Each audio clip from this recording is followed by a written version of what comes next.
رشتوں کو مضبوط رکھنے کے دوران جب آپ غلط ہو تو اپنی غلطی تسلیم کریں، جب آپ صحیح ہو تو خاموشی اختیار کریں۔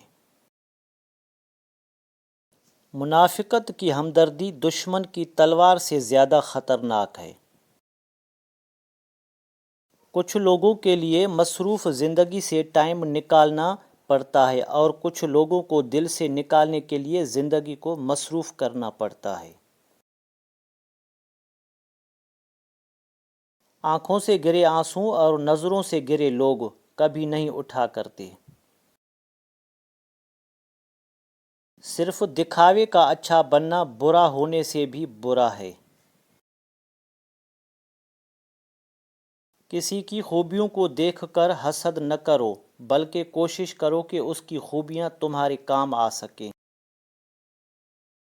غصہ اس سلگتی ہوئی لکڑی کی مانند ہے جو دوسروں کو جلانے سے پہلے خود جلتی ہے۔